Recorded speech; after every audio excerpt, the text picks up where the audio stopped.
Vous êtes face à une personne qui ne vous répond pas, ne réagit pas, ne respire pas ou présente une respiration agonique.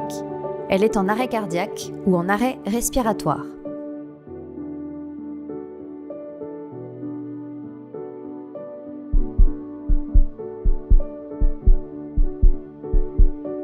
Si la victime présente un pouls mais ne respire pas, elle est en arrêt respiratoire.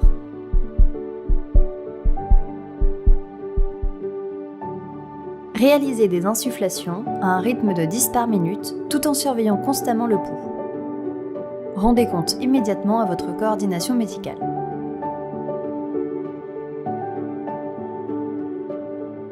Si la victime ne présente pas de pouls et ne respire pas, installez-la sur le dos, sur une surface rigide, poitrine dénudée. Placez-vous à genoux contre son thorax et positionnez le talon d'une main au centre de la poitrine, sur la moitié inférieure du sternum, sans appuyer sur sa pointe et strictement sur la ligne médiane.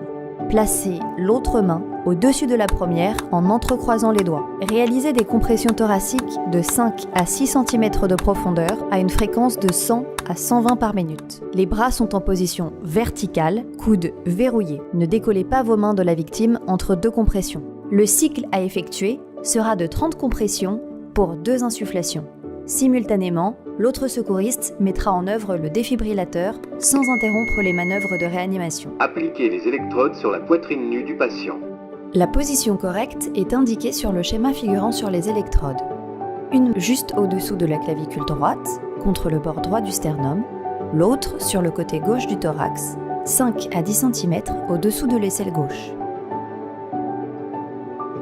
Analyse du rythme cardiaque en cours. Ne pas toucher le patient. Choc recommandé. Appareil en charge. Restez à l'écart du patient. Si le choc est nécessaire et que l'appareil vous le demande, appuyez sur le bouton choc. Certains modèles délivreront le choc automatiquement. Délivrez le choc maintenant. Choc délivré. Vous demanderez le renfort d'une équipe médicale immédiatement après la première analyse et son éventuel choc. Reprenez immédiatement le massage cardiaque. N'oubliez pas de relayer le secouriste au massage toutes les 2 minutes, de préférence lors de l'analyse du rythme cardiaque, afin de conserver l'efficacité des compressions. Administrez de l'oxygène par insufflation au moyen d'un insufflateur manuel. Si les insufflations ne sont pas efficaces, mettez en place une canule oropharyngée. En cas de vomissement, procédez à l'aspiration des sécrétions sans retarder les manœuvres de réanimation.